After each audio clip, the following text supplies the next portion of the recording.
What's up, Penn Staters? And thanks for tuning into the Football Letter podcast. This week, we welcome volunteer leader Dominic DeFreece. Dominic serves as president of our Berks County Chapter here in Pennsylvania, and he earned a Bachelor of Science degree in 2001 from Penn State Harrisburg. Dominic has a big-time Penn State family. His wife, Mayleene, also a 2001 graduate from Penn State Harrisburg. They have 3 children together. One is a Penn State grad, a soon-to-be second grad. And then we've got the third, his youngest, Dominic. We were talking before we went on air here about how Penn State is also kind of in the wheelhouse and under consideration. Hopefully might have 5 Penn Staters in the family for Dominic. Professionally, Dominic focuses on wealth management and founded his own company in 2020. We're going to have a fun conversation with Dominic today. We're going to talk with him about what inspired him to become a volunteer leader, how his chapter unites Penn Staters during football season and year round, and so much more. Welcome to the podcast, Dominic DeFreece. How are you doing today, sir? John, thank you so much for that little intro. And I'm doing great today. Today's a beautiful day out here. Absolutely. Always good to talk with our volunteer leaders. And so, Dominic, how did Penn State become the school for you? How did that match up with what you were looking for when it came time to decide your college? You know, it's kind of it's a simple story, but it's actually just a little bit not disjointed, but it is a little bit of a story, though, right?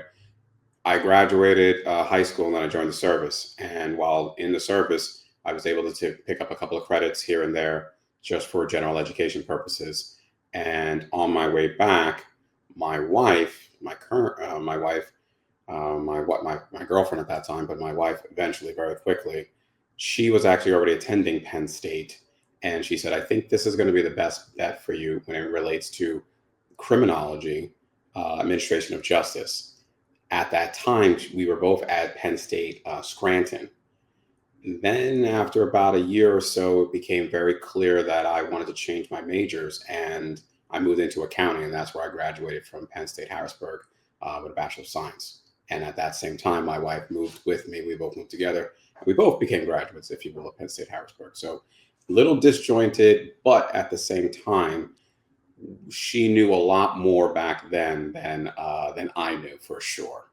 And now that it's 30 years later, I can at least say that vocally out loud with very much a smile on my face to say, glad she knew more back then than I knew. No, just very, very much. You say it's disjointed. It makes me think that it's a Penn State adventure starting at Scranton and going to Harrisburg. We know we've got the largest alumni network in the world. We just passed 800,000 with spring commencement. And we know that so many more of those students and graduates are having the Penn State experience beyond University Park. I'm just wondering, when you have, what stands out to you about the experience that you had at Penn State Harrisburg and still very much having a full and rewarding Penn State experience?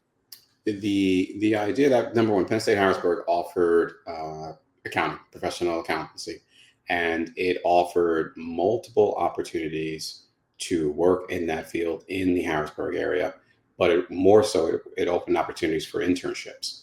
And so at that time, we were still living on campus. We had housing on campus that is no longer there in the sense of what does it look like.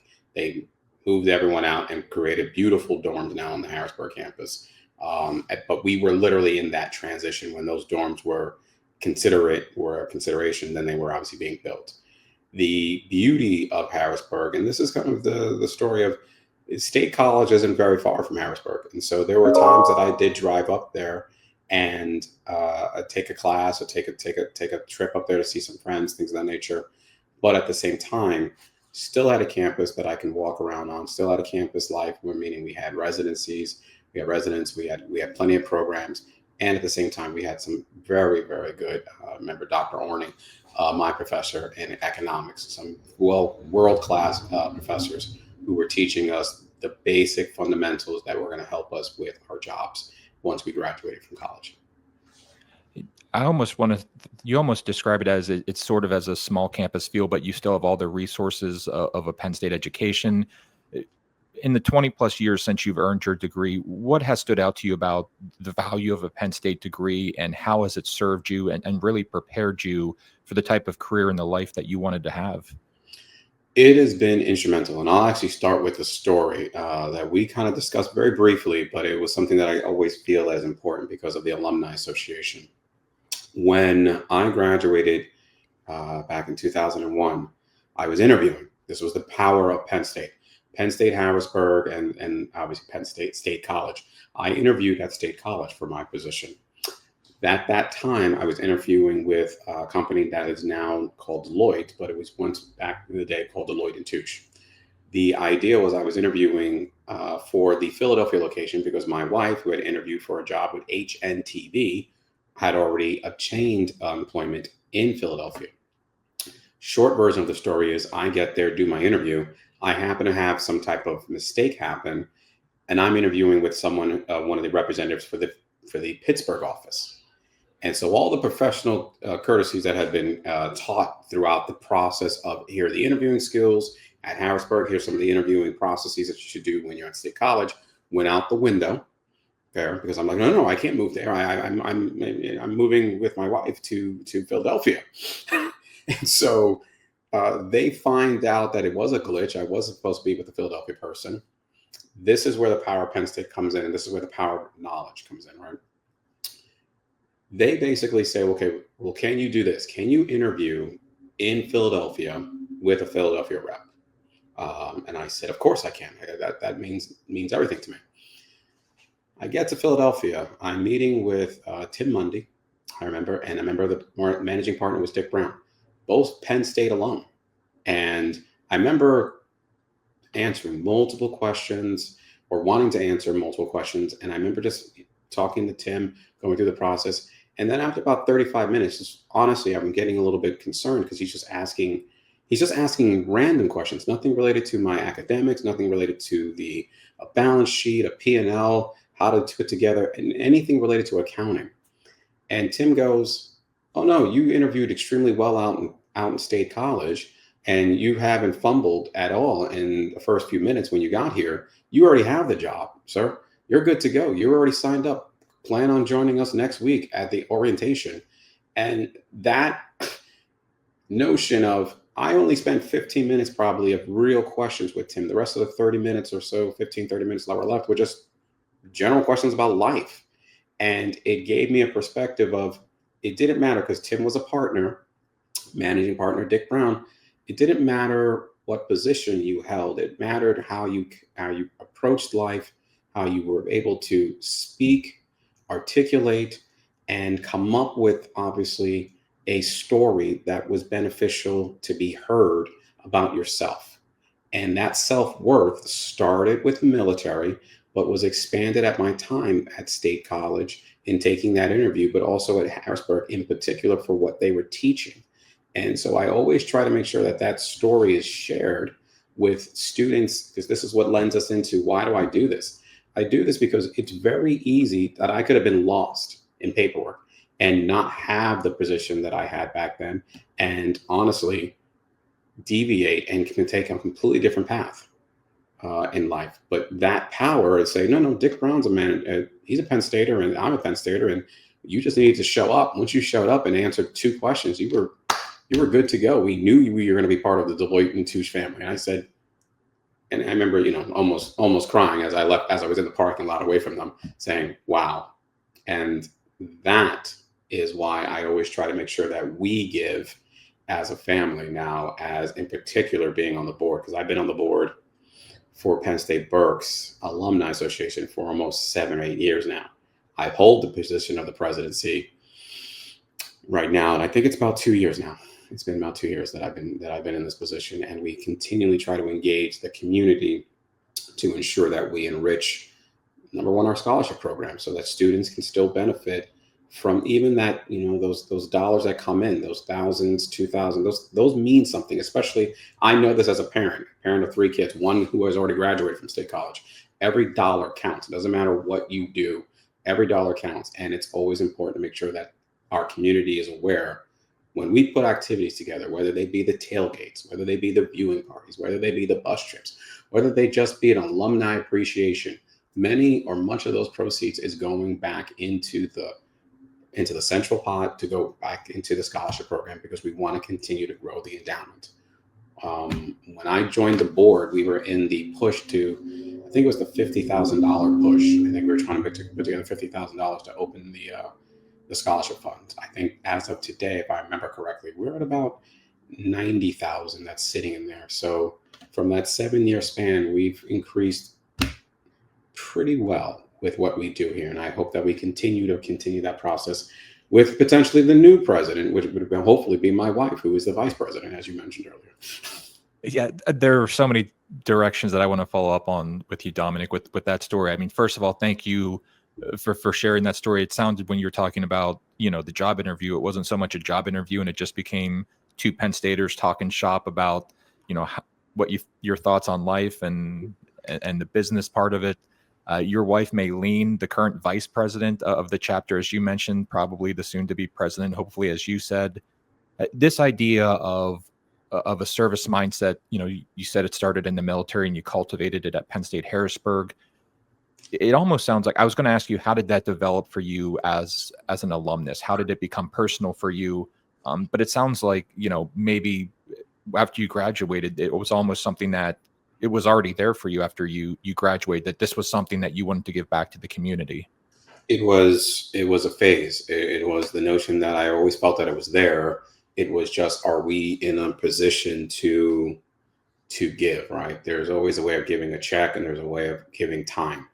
And I like to be able to say, look, we try to do the best we can on both worlds. But to be honest with you, 3 kids in this economy is always it's always a navigational process for anybody.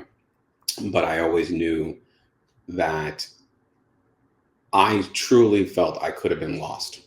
Someone could have just said, Dominic, you've interviewed, you did a great job. However, it's not going to work out. For them to extend the courtesy meant the world to me. And I think that, to me, is what the Penn State power still brings to the table. It's a call, it's a connection, and before you know it, doors open. There's no proof in anything other than what I say to myself. I know wholeheartedly that piece is from Penn State. And I feel like, John, going back to it, yes, I feel like it was always there.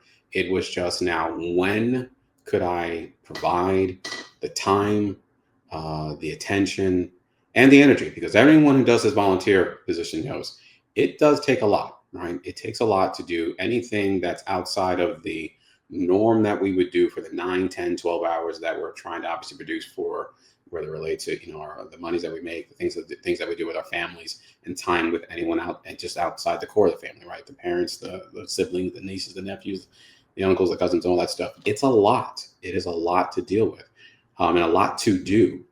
And so I always commend a lot of folks who sit on these boards and volunteer their time, because it's not easy. And I don't do it lightly, but I also do it in the sense of, I try to make sure now more than ever that it doesn't fall on one person.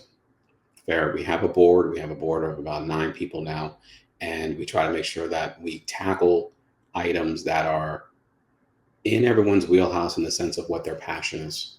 Fair. It could be the community. It could be the educational piece. It could be the fun. It could be the fun tailgate stuff. It could be that whatever's in your wheelhouse. We try to systematically go through it as best we can, and we've been getting better, I think, every year with that. But that is ingrained, I think, in almost every volunteer. When was the chance to kind of give back? And now that I'm at it, I can give. I was looking at, and we're so thankful and grateful that you give, Dominic. I was looking at the chapter's website and the Facebook page. Very busy, a lot of things going on, a lot of opportunities for you to get connected with the Berks County Chapter. And so we'll be sharing those links for the website and the Facebook page here at the bottom of the screen, and also when we're sharing the podcast episode. So Dominic, football season, Saturday game day, what are the watch parties like for your chapter? How do you bring a little bit of that Happy Valley flavor to your part of Pennsylvania? We definitely try to make sure, as a matter of fact, this is funny because literally I was mentioning to John right earlier that I was doing some errands and running around. Well, one of the errands was literally taking the schedule that I have for Penn State on my lunch kind of break and dropping it off at one of the locations that we're doing the alumni event, one of the alumni events at, which is then eventually leading toward, hey, can we actually do, because there's differences. It's a tailgate. A tailgate's really outside. We're trying to see if we can do a real tailgate at an event, and we have it scheduled this year at a local venue, so that we're actually going to have a tailgate, cars parked, everyone having a great time, right? We try to make sure that we have the lion if we can. And we also try to make sure that we have paraphernalia, all the items that we can have, and a lot of cheer, right? If you will, a lot of cheer, what I call it spirit and cheer at these events to bring up the tempo. We're excited about this season. We already know where we're ranked pretty well, and we're looking very forward to the season, right? But now flip the script into now it's a viewing party. Viewing parties are a little bit different, and those are basically our bread and butter. But we definitely bring groups of people, families, friends, everyone to the stage, and we try to just have a blast at one of the local restaurants. From watching the game to eating the food to cheering to having the ice cream, because we make sure we have creamery ice cream brought in some way, shape, or form. A couple of years ago, we used to even have the stickies here as well, and they were fan favorites. They're the ice cream and stickies during halftime, fan favorites, bar none. We always kind of benefited from that and from that for our fans. In addition to now, we also have the bus trips, and the bus trips are having that flavor of, okay, we have a little bit of a snack in the morning, whatever the case might be, but we are enjoying that car ride, that bus ride, all the way up with flags, people cheering, the whole 9 yards, and then especially when we get the win, when we come back on the bus, it's quiet. I will say it's quiet, but it's not as quiet as you would suspect at whatever time, because those games are usually the late game. So it is usually a 1 o'clock bus ride home. But we still have some people really still cheering and loving life at the end of the day. So I love that. Oh, yeah. It's just like the plane ride home. If you're the Penn State football team or the locker room at Beaver Stadium after a win, you can hear them celebrating and cheering. And so, yeah, the celebration carries over a little bit. So as you talked about, there are plenty of ways that you keep Penn Staters connected during football season. When you've got somebody, or when you're at a tailgate, a watch party, or if you're on a bus trip up here to Happy Valley, how do you use that opportunity to let folks know what the chapter is doing, year round, and even leverage, whether it's through scholarship fundraising? When you've got Penn Staters coming together through football, how much of an opportunity does that then present to you to talk about what else the chapter is doing? Now more than ever before, and this was a big change for a lot of us, and I show this with pride in saying this was something in the making, meaning this is our calendar. This calendar, you can see, starts on June 14th, at least a little bit, and it runs all the way out to November. We try to make sure that any of our fans, whatever we're doing, because this is Appreciation Nights, these are actual different events that we have going on, that the communication is clear. Not everyone's going to want to do everything, and we understand that. And we also understand that many people have commitments. Some of these games in particular, the Villanova game in particular, the Oregon game I have on here, I even have the Ohio State game, if I'm looking at it correctly. Everyone has their own thing that they got going on, but we always try to make sure that that here in Berks County, there's a base, there's a place, there's a venue for you to come if you are not going to these specific games up at the stadium, or even traveling because the Ohio State game is away. We want you here with us, and we want you cheering with us, because we are geared in, locked in, and watching that game from kickoff to the end, right? And so as we're doing that, we always try to make sure that scan the QR code. Right? Find out what we're doing. Find out where we're at. Understand that the proceeds from the events feed. Now, I do try to make a very clear, simple statement in the beginning of many of the events that I do attend, that the proceeds benefit the scholarship. And right now, we are looking to make sure that we get to that $100,000 mark with the scholarship fund, right? Other scholarships, I'm sure, have other numbers. Other counties have other numbers. I'm just worrying about Berks County to say, the more we can place in there, the more we can benefit the students. I do obviously have a list of those students who have benefited from the scholarship, and we try to make sure that we at least reach out, or they give us a letter and we say, okay, if you ever want to join us at one of the events, feel free. But we never give any pressure to that. We just always know that there are students, and we do share that there are students and potentially what degree they're in, never their name, but their degree, and say, okay, this is degree, this is their year. And look, we're hoping that we are able to continue supporting them throughout their journey at Penn State. You are tuned into the Football Letter podcast. We are speaking with Dominic DeFreece, president of our Berks County Chapter, 2001 Penn State graduate from Penn State Harrisburg. We're talking football and how the chapter unites Penn Staters year-round. Part of your response led into what I wanted to ask you next, which is, over the last couple of years, or even during your entire time on the board, where has the chapter made strides? What are your points of pride that you can point to and say, this is how we're growing as a chapter and this is how we're getting better? One of the bigger things, what I would have said occurred in the past probably year, and it's been somewhat in the year in the making, is the addition of new folks. We understand that there's always going to be a core, right? And there's been a core for the past 7 years. About 3 of us have been there for pretty much all those years, if you will. But the introduction of new people has been vital to where we're at in the process. Where, as you were mentioning, I went to the Facebook side, the Facebook pieces, and I do say, I know my wife took point a couple of years back to put that together, but the folks that are taking point now between all the additions are just phenomenal. And I'm losing my notion of what all the names, but the Brooks, the Bernadettes, it's just insane how they've now come in with with this energy that is just now infectious, and it's taking us to another level. It was to the point where this calendar that I keep sharing is where I wanted to make sure we had it. I wanted to make sure that if they were coming in, that we had a calendar so they knew that here's our goal. We're trying to target this event, this event, this event. And at the same time, they can see it being systematic. It wasn't just, hey, we've had a thought and we're going to try it, and then maybe something could fall, because it does happen. Okay, we are volunteers and some things will slip through the cracks, but we try to make sure now with this letter, with this basically the schedule, with the updates now being done on the website as well, it's coming together very nicely in the past year and a half. I would tell you, more so than the past 5 years that I've seen there. We've tried to do our best though in the past 5 years. Kenny Whitman was the president before me, and he did a great job. And there were previous presidents from Mike Raleigh to John Ginder and things like that. And they've all done fabulous jobs, better than since I've been there.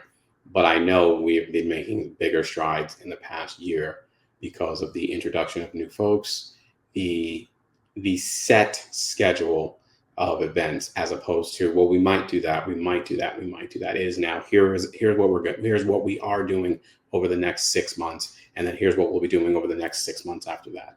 That seems to me, and I say that's been the biggest thing that I feel like we've brought to the table recently for everybody. It's been a couple of years in coming, but I feel like this has been the biggest piece with that. That's such a great example, and what you just said is relatable. These things don't happen, not even maybe on a year-to-year basis. It is multiple years in the making, 2-3 years, and so we appreciate everything that you and your family do, Dominic. And I wanted to ask you about so your Penn State family, as you mentioned, the chapter. Wife is the vice president, 3 children. The oldest is a Penn State grad. The second oldest is attending Penn State Abington. Yes. A lot of Penn Staters do have a personal connection that, goes beyond their own experience at Penn State, but especially for you, this is so strong. How much more personal and meaningful is it to stay connected to this chapter, given the deep family involvement that you have? So I'll take a step back, right? When I moved into Pennsylvania, so let me take a step back. I moved into Pennsylvania when I was 15, joined the service when I was 17, got to Penn State when I was somewhere around, 20, 21, somewhere in there, if you will, and been in Pennsylvania now well over 30 years now at this point. So I don't consider myself a transient person. I've been here now longer than a lot of people. It's been vital, and it's kind of funny, John, the way you say the question, because I remember when our oldest started looking at college, he went to University of Pittsburgh. He took a tour with his mom. He took a tour with me at one of the other satellite campuses. I think he even had a stint or something at West Point, and I think his mom took him out to Princeton and one other school I can't think of right now. And when the acceptances came through, he kind of said to us, "Well, duh, did you really think I was really going anyplace else? was there really other option?" And I kind of said, "No, of course there was an option. If you had gone to Pittsburgh, it's not that I would have shunned you, but I would have been okay with it. But at the same time, yes, of course I'm happy that you're going to Penn State. Your mom and his mom, my wife, she got an associate's degree at Scranton before she went over to the Capitol to get her baccalaureate degree, and it's it's now ingrained. Now our daughter, who said no, I remember specifically, she was like, no, I don't want to go to Penn State. I'm going to go to Temple. And we said, okay, fine, we'll go to Temple. And then she literally at the last minute does a pivot on us and says, I want to go to Penn State Abington. Okay. And so I don't know if there's pressure on the young man. He is literally, this is the summer. My youngest this is the summer that he has to start looking at colleges because he's going to his senior year of high school. But he's already kind of said to me, he goes, well, Dad, Penn State works out, maybe Maryland, but let's just go up to Penn State. Let's just see what it is. Because I think he remembers the trips where we would take the kids up to multiple games. Fair. Always try to do it warm because my wife loves warm weather, but we've gone to the November games as well. And we have the pictures, and they had a blast. They had a blast on the campus. They had a blast even seeing Harrisburg when we took them to Harrisburg and said, this is where Mom and Dad graduated from. We went up to Scranton one year and they saw Scranton. They saw that college or that campus as well. I feel that we didn't do it with intent, Mayleene and I. It just happened that we were sharing, and this is, I think, true in life. We were sharing our stories and our passions, and I think I'm positive our kids picked up on. We enjoyed it. We have fond memories. We were happy. They weren't negative. And I know everyone has their own feelings, their own journeys, their own processes with things, but it was, I think the kids, when we took them, they realized that we had a blast. We have fond memories of friends and events that we did as students. And then as we continued to do as the kids were growing up, to say, well, we'll go see a game, we'll go do something. To where now, and I feel bad because when the kids were younger, and I said, I've been in this for 7 years, I immediately drafted the kids. So I became the tailgate guy, right? I would basically do all the watch parties. So eventually I had a team of people, i.e. my 3 kids and my wife, who would always help me set up for these things. So that's why I never do anything alone.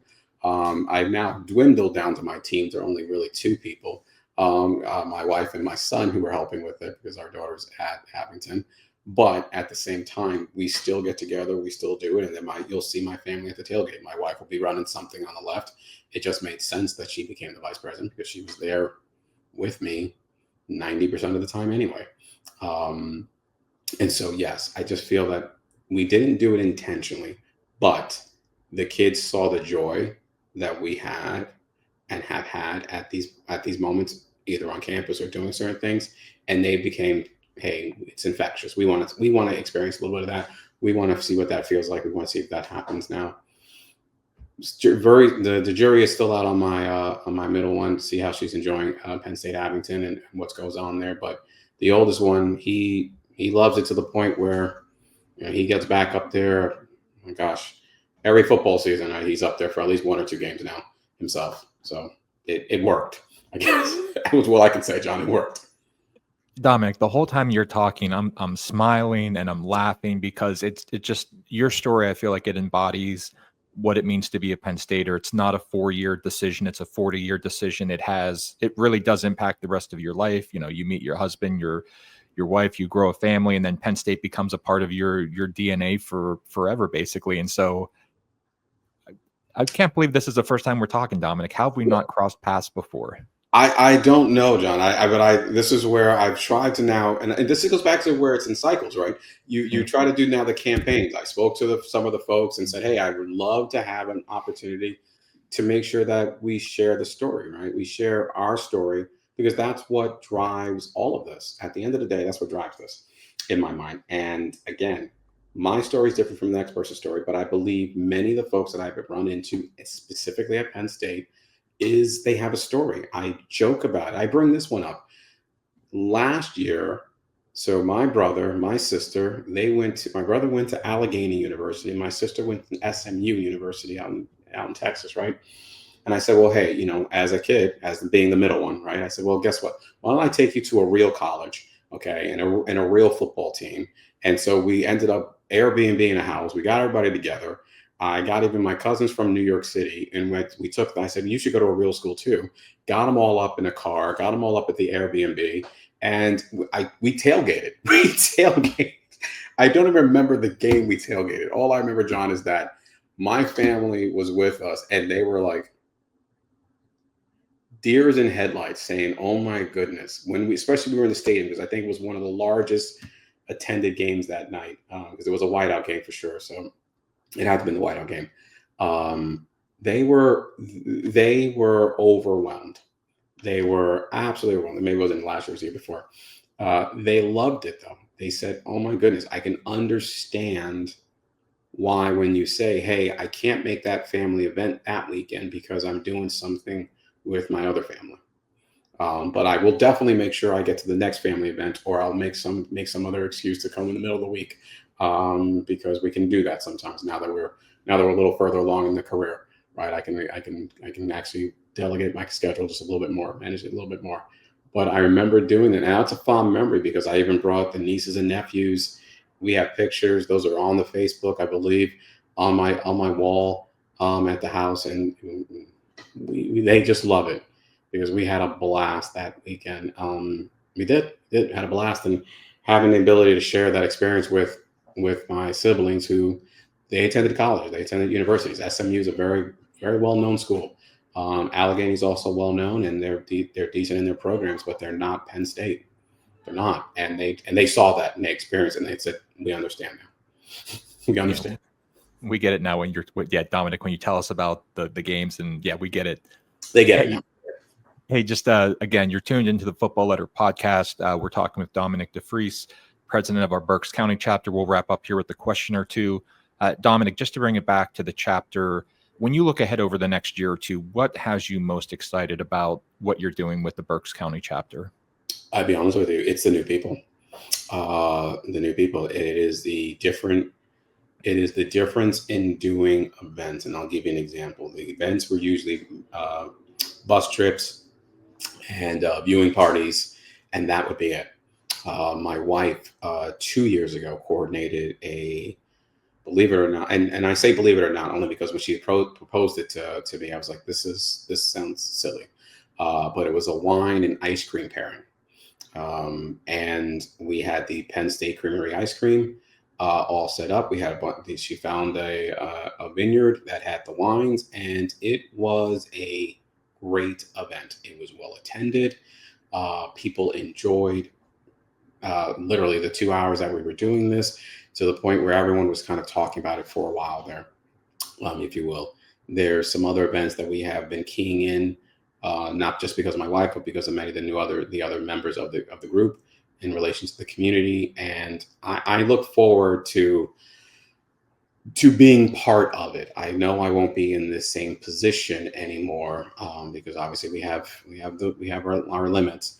But at the same time, still being able to be part of it and assist with it in some way, shape, or form, it's just great to see. I truly, and I can't say it enough, the new folks that have been coming on, and what they've been doing, what they've been suggesting, and just what they will more than likely do. Not even, if they do, when they do it, it's just going to be phenomenal. Really. All right, and we'll wrap up with this, Dominic, on that note about, new people and a bright future.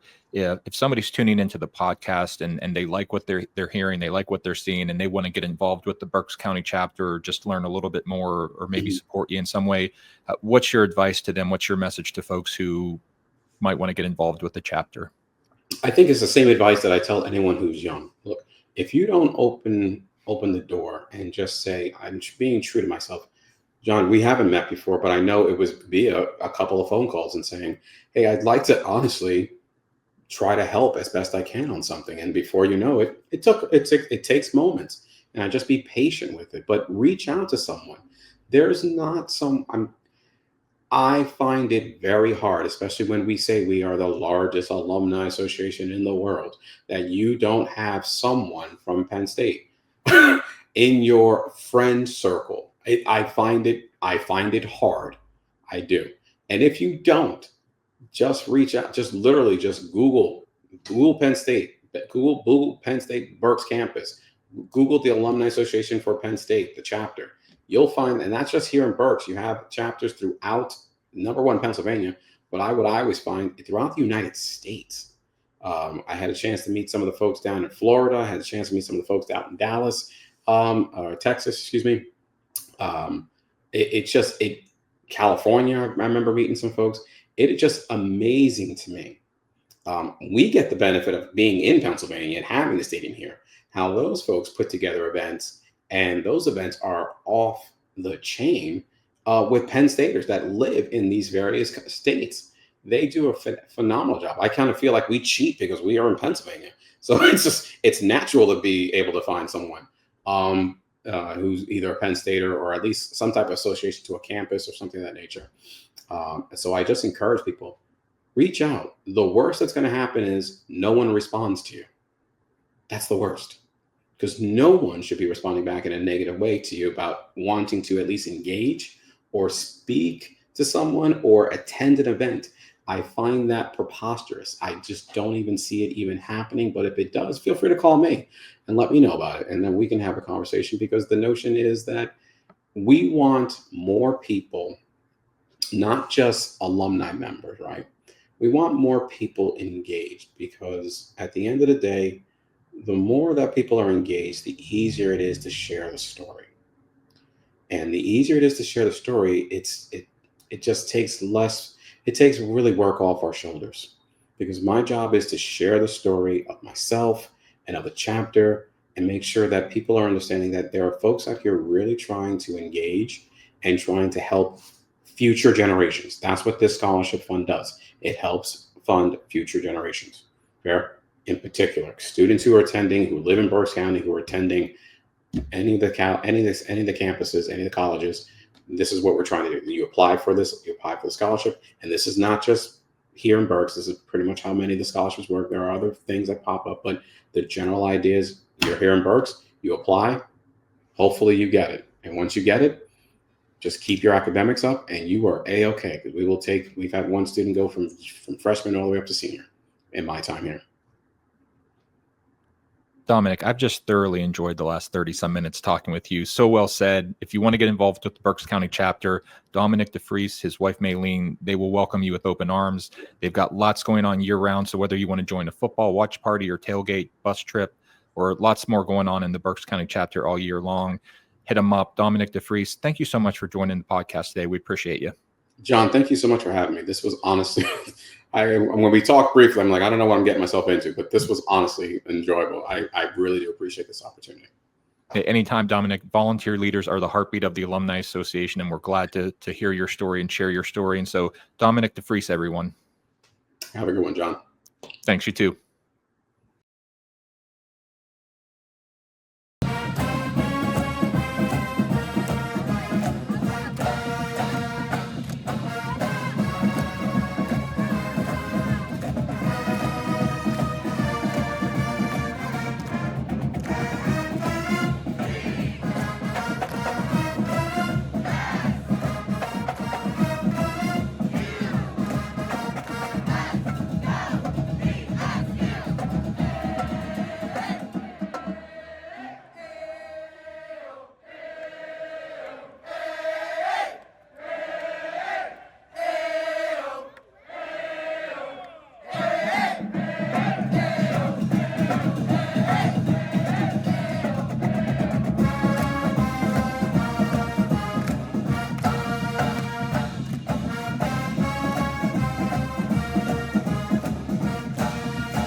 Penn State Majorettes A Touch of Blue, featuring national champion, the Blue Sapphire, Mackenzie Brown.